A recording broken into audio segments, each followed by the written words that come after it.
పెళ్ళైనా పండగైనా వేడుక ఏదైనా పట్టుచీరల ప్రత్యేక వేదిక వారాహి సిల్క్స్. అందరికీ నమస్కారం. నేను Swaroopa Potlapalli. Welcome to Suman TV. Kurnool జిల్లాలో జరిగిన బస్ ప్రమాదంలో 20 మంది సజీవ దహనమయ్యారు. ప్రధానమంత్రి, రాష్ట్రపతి కూడా దిగ్భ్రాంతి వ్యక్తం చేశారు. మరణించిన వారికి, గాయపడ్డ వారికి పరిహారాన్ని ప్రకటించారు.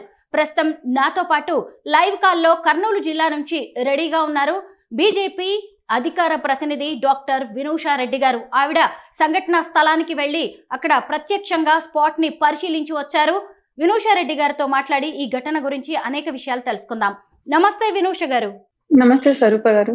బస్సు ప్రమాదం జరిగిన ప్రాంతానికి మీరు వెళ్లారు. అక్కడ పరిస్థితి ఎలా ఉందండి?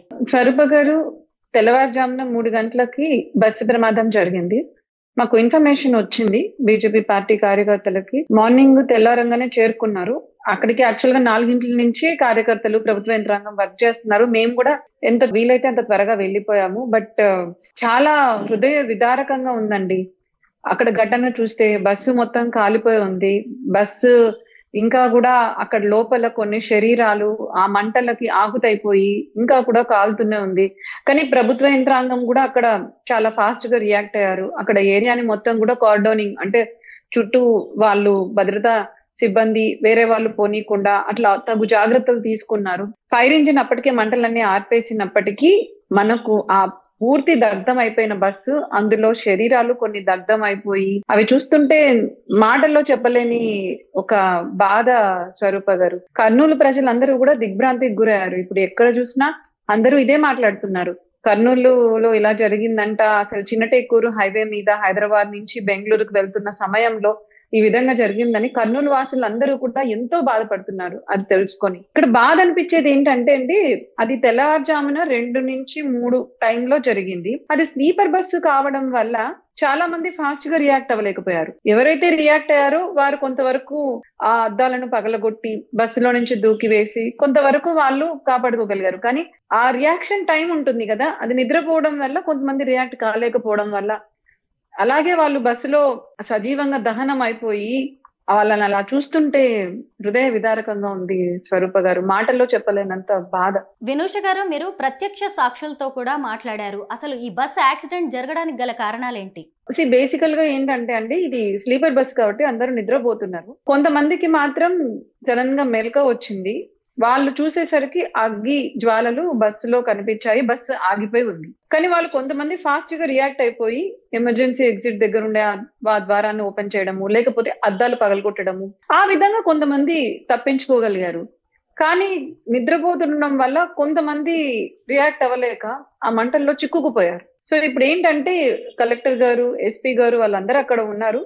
40 మంది ప్రయాణిస్తున్న బస్సులో సుమారు 20 నుంచి 21 మంది అక్కడే ఆ అగ్నికి ఆహుతి అయిపోయి అక్కడే ఉన్నారు. కాకపోతే ఎవరైతే ఆ బస్సు అద్దాలను పగలగొట్టుకొని బయటకు వచ్చారో వాళ్ళను చాలా త్వరితగతిన హాస్పిటల్ కు తీసుకెళ్లడం జరిగింది. ఇప్పుడు మనకు 12 మంది గవర్నమెంట్ హాస్పిటల్లో, కర్నూలు గవర్నమెంట్ హాస్పిటల్లో వీళ్ళను ఎవరైతే అక్కడ దూకి వాళ్ళ ప్రాణాలు కాపాడుకున్నారో వైద్యం ఇవ్వడం జరిగింది. వాళ్ళలో 11 మంది సురక్షితంగా ఉన్నారు. పూర్తిగా పెద్ద మేజర్ గాయాలు ఏమీ తగలలేదు. ఒక్కరు కొంచెం అప్పర్ బర్త్ నుంచి దూకడం వల్ల కొంచెం మేజర్ గాయాలు అయ్యాయి. కానీ ఆయన పరిస్థితి కూడా స్టేబుల్ గానే ఉంది. ఈ మిగిలిన 8 మంది ఎవరైతే ఉన్నారో అది ఒక పొలాలు ఉండే ప్రదేశం, రోడ్డు పక్కన, వాళ్ళు కూడా కొంతమంది వెనక్కి వస్తున్నారు. ఇప్పుడు మీరు చూసారనుకోండి, 4గురితో మేము మాట్లాడడం జరిగింది. సో మనకు మొత్తం వివరాలు కూడా తొందరలో తెలుస్తుంది. ఇది జరిగిన విషయం. వినూష గారు, ఏపీ అండ్ తెలంగాణ ప్రభుత్వాలు సంయుక్తంగా ఈ వ్యవహారంలో పనిచేస్తూ ఉన్నాయి. ఒకవైపు కేంద్ర ప్రభుత్వం కూడా పరిహారాన్ని ప్రకటించింది. అయితే చనిపోయిన వారి కుటుంబాలకి, అలాగే గాయపడిన వాళ్ళకి ఇంకా ఎలాంటి సహాయం అందితే మంచిదని మీరు భావిస్తున్నారు? చూడండి, ఇది చాలా దురదృష్టకరమైన ఘటన. కానీ ఘటన జరిగిన వెంటనే రాష్ట్ర ప్రభుత్వం చాలా ఫాస్ట్ గా రియాక్ట్ అయింది. మనకు అది తెల్లవారుజామున జరిగింది 3 ఆ ప్రాంతంలో. అప్పటికే ప్రభుత్వ యంత్రాంగం అలర్ట్ అయిపోయింది. నేను చెప్పినట్లు 3:30 నుంచి 4 లోపల పార్టీ కార్యకర్తలే చేరుకున్నాం అక్కడికి. సో ప్రభుత్వ యంత్రాంగం కూడా అప్పటికి చేరుకునేసింది. ఫైర్ ఇంజన్స్ అక్కడికి వెళ్ళిపోయాయి. ఆ మంటలను ఆర్పడం జరిగింది. స్థానికులు కూడా వచ్చారు.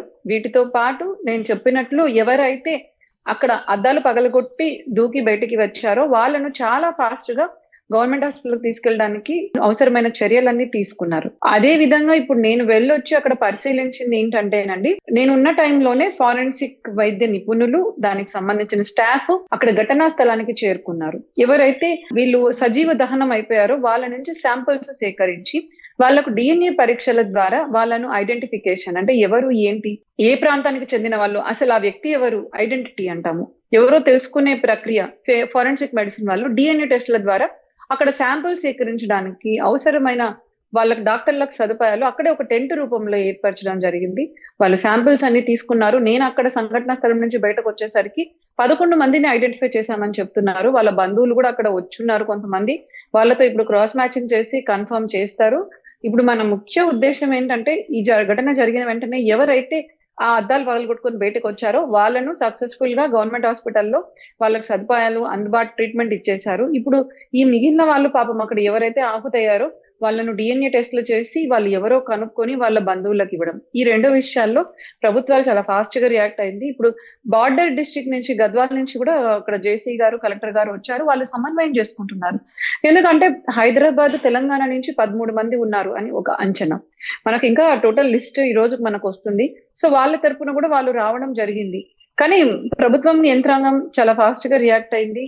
హెల్త్ మినిస్టర్ సత్యకుమార్ గారు కూడా అధికారులకు ఫాస్ట్ గా మీరు వాళ్ళని అక్కడి నుంచి తీసుకెళ్లాలి అని చెప్పి బండ్లు అరేంజ్ చేయడం జరిగింది. ఇంకా అక్కడ మహాప్రస్థానం బండ్లు కూడా సిద్ధం చేశారు. ఇప్పుడు ఎవరైతే ఆ చనిపోయిన వాళ్ళు ఉన్నారో వాళ్ళను వారి స్థలాలకు పోస్ట్ మార్టం కొరకు గవర్నమెంట్ హాస్పిటల్ షిఫ్ట్ చేసి, యాక్చువల్గా కొన్ని సదుపాయాలు అక్కడే టెంట్ల రూపంలో పెట్టారు, కానీ అవన్నీ కూడా అందుబాటులో వాళ్ళు ఉంచడం జరిగింది. పోలీసులు అయితే అక్కడ మొత్తం ఏరియాని వాళ్ళు మొత్తం కార్డన్ చేసేసి మనకు అవసరమైన సాక్ష్యాలు, ఎవిడెన్స్ ని అన్నిటినీ కూడా సేకరించేశారు. ఆల్రెడీ దర్యాప్తు కూడా లోతుగా జరుగుతుంది. వినూష గారు, సరిగ్గా 12 ఏళ్ల క్రితం 2013 అక్టోబర్ 30న మహబూబ్ నగర్ జిల్లా పాలెం వద్ద ఇలాగే బస్సు ప్రమాదం జరిగింది. 40 మంది అప్పుడు సజీవ దహనమయ్యారు. మళ్ళీ ఇప్పుడు 20 మంది ప్రాణాలు కోల్పోయారు. ప్రభుత్వాలు మారుతున్నాయే గానీ ఇలా ప్రజలకు సంబంధించిన చర్యలు చేపట్టడంలో మాత్రం విఫలం అవుతూనే ఉన్నాయి. ఇక మీదటైనా ఇలాంటి ఘటనలు జరగకుండా ప్రభుత్వాలు ఎలాంటి కఠిన చర్యలు తీసుకుంటే మంచిదంటారు? ఎందుకంటే ఈ బస్సుకి ఇప్పటికే దాని మీద అనేక చలాన్లు ఉన్నాయి, ఫిట్నెస్ కూడా లేదు, రూల్స్ ని వైలేట్ చేసినట్టుగా కనిపిస్తోంది. ముందుగానే ఇలాంటి వాటిని కట్టడి చేసి ఉంటే ఇన్ని ప్రాణాలు పోయేవి కాదు కదా.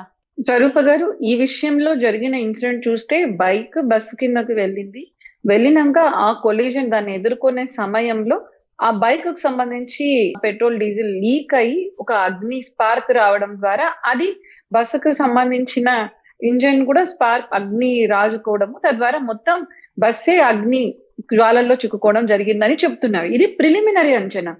ఇదేంటంటే అండి, మనకు దీంట్లో ఒక ఇన్ డెప్త్ ఇన్వెస్టిగేషన్ అవసరం. పోలీసులు చేస్తున్నారు, CCTV వాళ్ళంతా సేకరిస్తున్నారు. దాంతో పాటు అక్కడ ఫైర్ ఎక్స్పర్ట్స్ కూడా వెళ్ళి ఏ విధంగా ఎక్కడి నుంచి అసలు మొదలైంటుంది, ఎక్కడ లోపాలు ఉన్నాయనేది గమనిస్తున్నారు. సో మనము ఈ విషయంలో అసలు ఏం జరిగింది అనేది ఒక అంచనాకు రావాలంటే ముందు ప్రభుత్వ వ్యవస్థలను, అక్కడ ఎక్స్పర్ట్స్ ను ఒక అవగాహనకు, ఒక అంచనాకు వచ్చేంత వరకు వెయిట్ చేద్దాం. కానీ మీరు అడిగిన రెండో పాయింట్ ఏంటంటే ఈ బస్సులో ఎటువంటి లోపాలు ఉన్నాయా అది ఖచ్చితంగా మనం ఆలోచించాలి. ఇప్పుడు బస్సులు నడిపే వాళ్ళు కూడా ఎక్కువ జవాబుదారీగా ఉన్నారా అవి కూడా చూడాలి. వాళ్ళకి ఎన్నో మెజర్స్ ఉంటాయి, సేఫ్టీ మెజర్స్, అవన్నీ పాటించకుండా బస్సులు ఎవరు నడుపుతున్నా అది ప్రజలకు ప్రమాదమే అవుతుంది. ఇప్పుడు కూటమి ప్రభుత్వం ఈ విషయం అనే కాదు, ముందు కూడా అన్ని విషయాల్లో జాగ్రత్త తీసుకుంటుంది. కాబట్టి ఈ బస్సులు ఎవరైతే ప్రైవేట్ బస్సులు నడుపుతున్నారో వాటన్నిటి మీద కూడా ఒక సూపర్విజన్ చేసుకొని, అదే విధంగా వాళ్ళు అవసరమైనటువంటి ఫెసిలిటీస్ ఉన్నాయా లేదా, అవసరమైనటువంటి మనకు స్టాండర్డ్స్ మెయింటైన్ చేస్తున్నారా లేదా అనే విషయం ఖచ్చితంగా కూటమి ప్రభుత్వం ఆలోచిస్తుంది. అండ్ ప్రజలు కూడా వాళ్ళ బాధ్యతగా ఉండాల్సిన అవసరం ఉందండి. ఆ అబ్బాయి ఆ బైక్ లో వెళ్ళే ఆయన ఎంత స్పీడ్ లో వెళ్తున్నాడో మనకు తెలియదు. ట్రాఫిక్ రూల్స్ ఎవరము సరిగ్గా పాటించము స్వరూప గారు. స్పీడ్ లిమిట్స్ అనే కాదు, లెఫ్ట్ రైట్ టర్న్స్ కూడా ఎక్కడ ఇండికేటర్స్ ఇవ్వకుండా సిగ్నల్ లేని చోట కూడా వెళ్తుంటారు. దీంట్లో ప్రభుత్వంది ఒక్కటే కాదు కదా, ప్రజలది, మనది బాధ్యత ఉంటుంది. అదే విధంగా ఈ బస్సులు నడిపే వాళ్ళు కూడా ఇంకొంచెం జాగ్రత్తగా, ఇంకొంచెం శ్రద్ధ వహించి స్టాండర్డ్స్ మెయింటైన్ చేస్తూ నడపాలి. అండ్ ప్రభుత్వం కూడా దీన్ని సూపర్వైజ్ చేస్తుంది. మీరు అన్నట్లు మళ్ళీ ఇవి పునరావృతం కాకూడదంటే ముగ్గురం కూడా బాధ్యతగా మనము నిర్వర్తించాలి. ప్లస్ వాళ్ళకు కూడా బాధ్యత ఉండాలి. నాకు ట్రాఫిక్ పోలీస్ లేకపోతే CCTV లేకపోతే నేను సిగ్నల్ స్కిప్ చేస్తాను అనే ఆలోచన ఎవరికి రాకూడదండి. అదే విధంగా ఈ బస్సులు నడిపే వాళ్ళు కూడా ఎవరో చెక్ చేస్తేనే మేము స్టాండర్డ్స్ మెయింటైన్ చేద్దామని వాళ్ళు కూడా అనుకోకూడదు. ప్రభుత్వం ఖచ్చితంగా వీటి మీద చర్యలు తీసుకుంటుంది. ఈ బస్సు నడిపే సంస్థలు సరైన ప్రమాణాలతో నడుపుతున్నారా లేదా అనేది కూడా వాళ్ళు చూస్తారు. బస్సు ప్రమాదంలో చనిపోయిన వారికి ప్రగాఢ సానుభూతి తెలియజేస్తున్నాం. అలాగే గాయపడిన వారు త్వరగా కోలుకోవాలని కూడా ఆశిద్దాం. థ్యాంక్ యూ సో మచ్ వేణుష గారు. థ్యాంక్ యూ అండి. వాళ్ళు త్వరగా కోలుకోవాలి ఎవరైతే గాయపడ్డారు. ఇంకా ఈ చనిపోయిన వాళ్ళ కుటుంబాలకు మేము ఎంత సంతాపం తెలియజేసినా అది వాళ్ళకి సరిపోదేమో పాపం. తెల్లారితే బెంగళూరులో చేరుకుంటారు అనుకుంటే ఒక్కసారిగా ఇలా తగిలేసరికి వాళ్ళ ప్రపంచం తలకిందులైపోయి ఉంటుంది. వారి ఆత్మలకు శాంతి కలగాలని కోరుకుంటున్నాం. నిజమేనండి, నిద్రపోయిన వారు నిద్రపోయినట్టే అనంత లోకాలకు వెళ్ళిపోయారు. ఆ కుటుంబాలు ఎంత దుఃఖ సాగరంలో ఉండి ఉంటాయో. థ్యాంక్ యూ సో మచ్ వేణుష గారు.